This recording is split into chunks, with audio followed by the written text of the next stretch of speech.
What's going on, everybody? The Real Sharif M here, aka Mangana Steel, your favorite knife designer, with a new video for you guys about a really stunning inclusion and acquisition for my knife collection.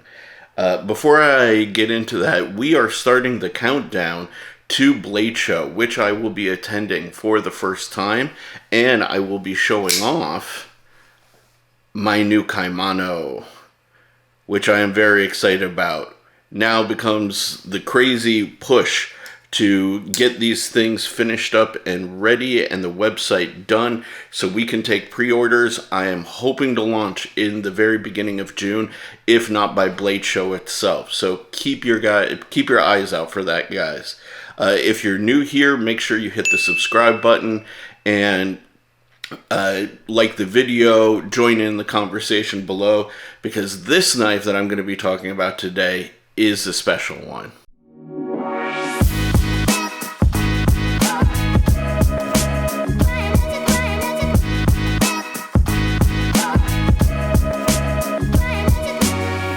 So in a previous video, I spoke to you guys about the significance of me acquiring this guy.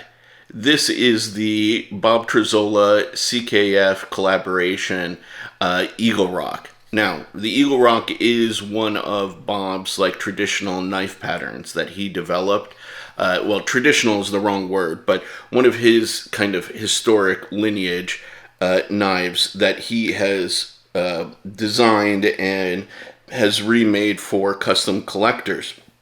Now, as I've said before on more than one occasion, Bob is a huge influence on me personally, and that's why it was really important for me to get my hands some way on a true one-to-one scale Bob knife, man.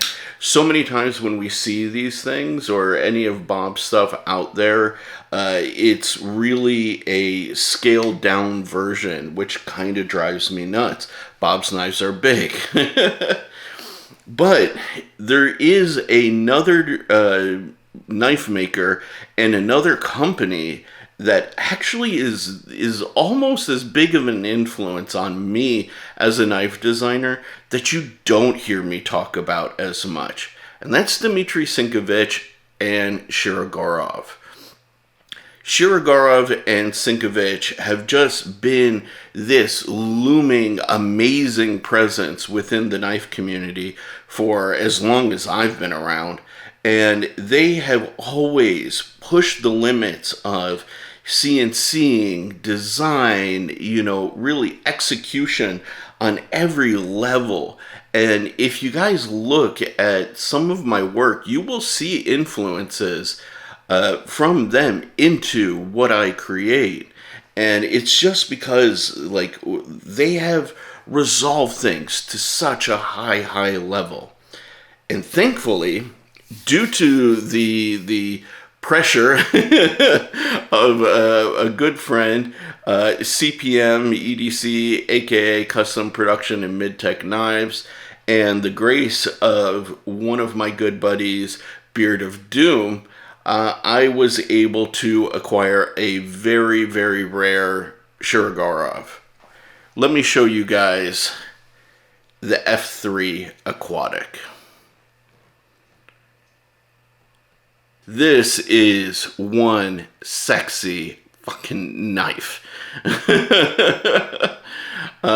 This guy is not cheap by any means. It's actually about double what the Bob knife cost. However, this is one of 100 in the world. I am incredibly lucky to own this. I never thought I would own a Shirogorov, to be 100% honest. I never thought I would spend this much money on a knife. Ever. However, that being said, I bought this for several reasons. One of which is to be an investment. This is not a user. I hate to say it. This is definitely a safe queen for good old Sharif over here. I don't have many that are 100% true safe queens. but this is absolutely one of them. The other reason why I bought this knife was to learn and understand what Shirogorov does differently than every other manufacturer, and it comes down to the details. There's so many subtle details in this thing that you don't realize right away that really makes this a phenomenal knife and stand out from everybody else, even including Riyadh. Now, where Riyadh, for example, and even Bestech is getting there these days, comes close to this is in terms of tolerances. That is one place where Shirogorov has always excelled, but it is a place where manufacturers can begin to catch up. And if you talk to like professional knife modders and people who have been working on these things for years, they will tell you actually that Riyadh has been catching up to Shirogorov in terms of tolerances. Where Riyadh may or may not be kind of in the same category is in the details. And that's where this thing really takes off to like a whole different level. First and foremost, let's talk about these scales, okay? I don't know how well this is going to come through the lens here. I hope it really does. But these are deep sea techno carbotai, if I'm not mistaken, scales. And this is just one place where Shirogorov goes completely nuts, is in the materials. So look at how beautiful that is. There's hints of blue, green, aquamarine, and black, and it just shimmers on a different level. And that's also in part due to the fact that this whole thing is micro milled. Listen. If it was smooth, you wouldn't be able to hear my fingernail making that sound. And that really, really takes this to another level of even finish, right? It is just an incredible thing to behold in person. And it takes also something that is otherwise purely shiny and gives it just little hints of shine, which I really, really appreciate. Also, there's some nice chamfering over the edges here, a little bit up here, as well as some sort of like pseudo jimping. I consider it to be more of like an aesthetic jimping, and I'm not sure if I'm going to be able to capture that really well because it does blend into the handles, but you can see some right here and some right here, and that just it adds just the right amount of texture to this knife, you know, which is awesome. Now, the ergonomics of this thing are exactly what they need to be. It's incredibly comfortable, even for my up to double extra large hands.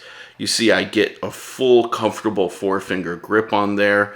This blade comes in at about 3.75 inches, and this is almost a total length of 8.8 or 8.9 inches. So this is not a small knife. It is definitely on the bigger side, but even the weight of it is incredibly well judged.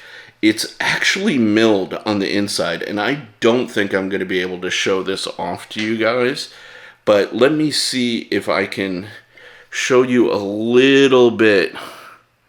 You can see some of the pocketing in there,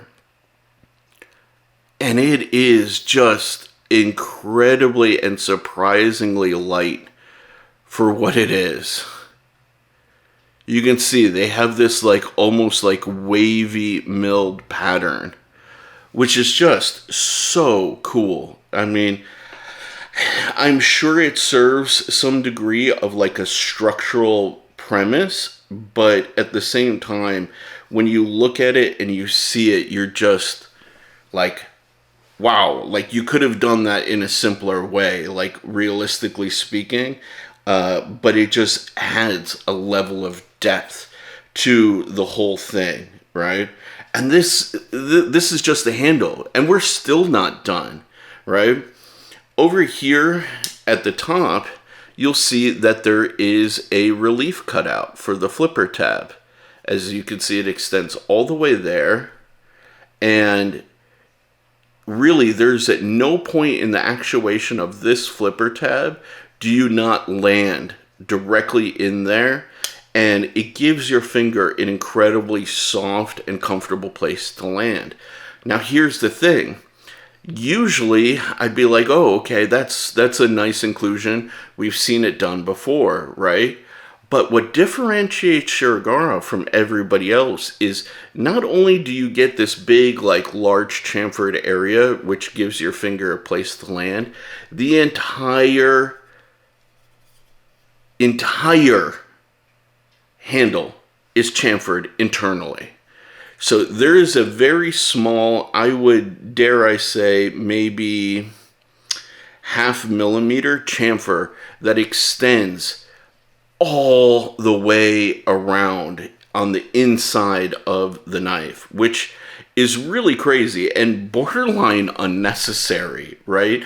Because realistically speaking, like if you look at the CKF, right, they do this too, but they only do it where your fingers make contact on the bottom half of the knife. It is not up here at all. But the Shirogorovs, they do it the entire length, all the way around, even up front here, which is just nuts. It's like crazy, crazy detail, right? And to kind of tie this whole thing in with the aquatic theme, they go ahead and they do a blued pivot collar, they do a blued pocket clip, blued backspacer, blue lanyard with a blue bead. So, I mean, and that's just the handle, guys. Like, all of this detail, all of this consideration is what differentiates them, and it's why you pay a considerable price difference for a Shirogorov, right? Everybody talks about how Chris Reeves has incredible high tolerances. Well, imagine marrying a Chris Reeves with this level of detail.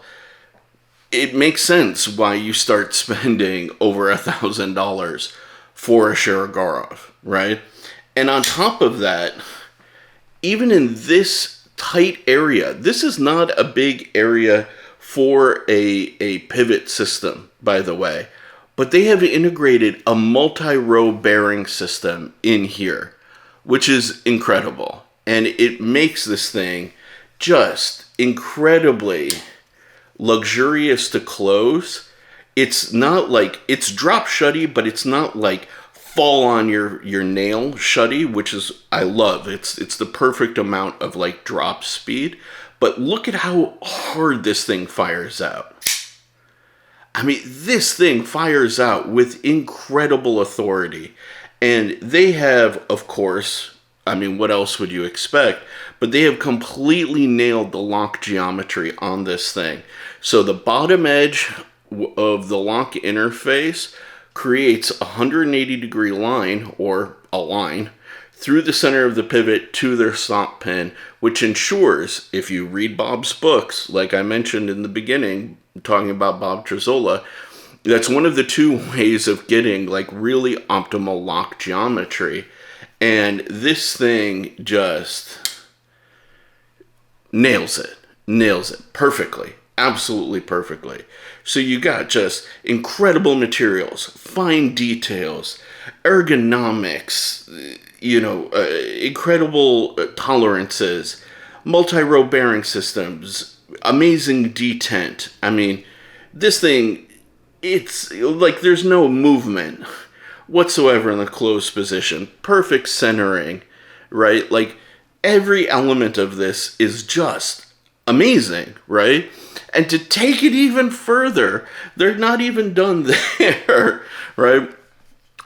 I don't know if you'll be able to see this, but the outer edges of the flipper tab are chamfered, so you don't get a hard edge on each side, but also the back edge is chamfered. And I don't know why. I have no idea why you would chamfer the back edges of a flipper tab, but they did it. And the funny thing is, when you, God, it kicks so hard.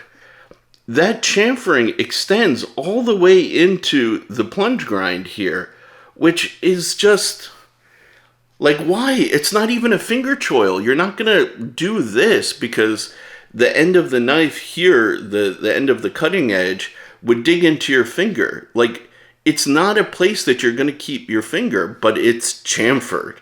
It's nuts, right? And I haven't even told you guys about the blade. The blade is done. 3.75 inch, by the way, a Vanex Super Clean, aka Vanex 37, which, if you haven't heard about Vanex, is one of my dream steels, by the way. One of the most corrosion-resistant blades and steels ever created. It's up there with H1, LC200N, and everything. It's tougher than M390, which I love, because M390 is not a tough steel. And it also has excellent edge retention. Now, slightly less edge retention than M390, but still incredibly high. All in, you know, a very, very nice package. And again, they knocked it out of the park. Beautiful, beautiful Sienkiewicz style blade shape with this slightly downturned tip here. You have a beautiful swedge across the top. The entire top of the knife is also chamfered. Nice jimping that serves no purpose other than to mirror the sort of like false jimping here. And the whole thing just has an incredible design flow. I mean, guys, this thing is so well thought out.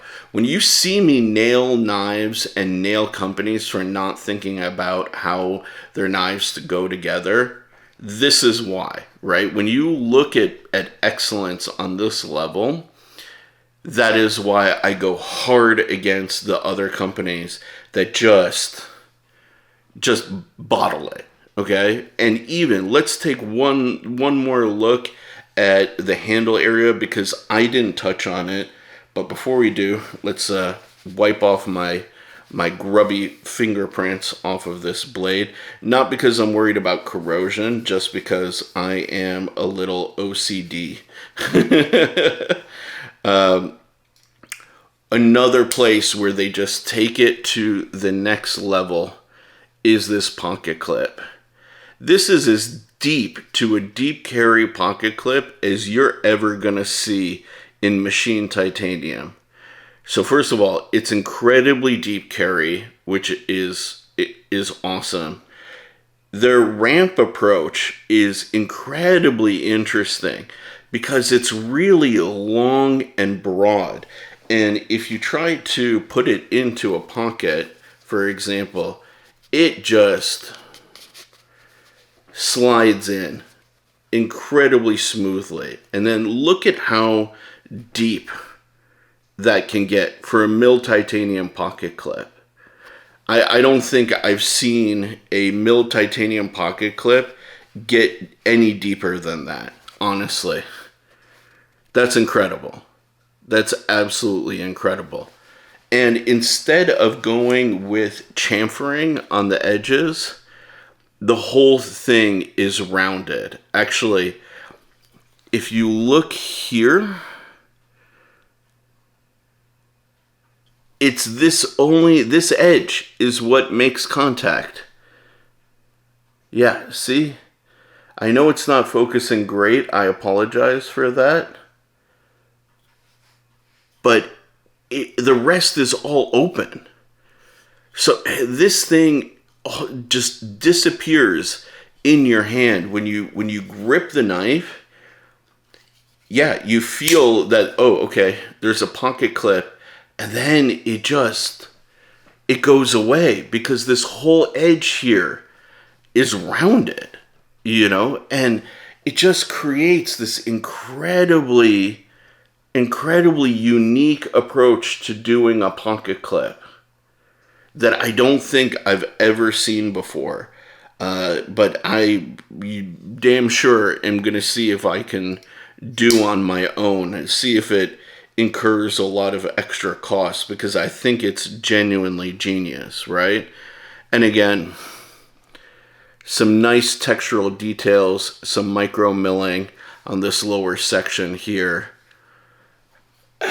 What more can I say? What more can I say? Like, really, when you look at this thing and you understand and you see all of the details, all of the thinking that went into a knife like this. Now, granted, it's expensive, but you're paying for the materials, you're paying for the manufacturing, you're paying for the tolerances. All said and done, this stuff is not unachievable by budget knife standards. There are some things like, yes, you're not going to get Vanek Super Clean. You're not going to get the Deep Sea Aquatic Carbotie, right? But you can achieve a lot of what this knife achieves in a budget price category. And that is, at least for me, the goal going forward with my own knife brand, Manganese Steel, to bring some of what I see and I understand from owning something like this to, the larger scope of like more affordable knives. So you don't have to spend, $1,200, $1,500 to get that kind of quality of experience. And I really, that's why I got this thing. Truth be told, this is such a special knife. I'm so incredibly lucky to own it. That is not lost on me. I hope you guys realize that this whole thing was not about flexing by any means, but it was about an analysis of what makes them so good and so much different than everything else out there. And really, really, man, I don't know what else to say. I don't know what else to say. And on that note, I got shit to do.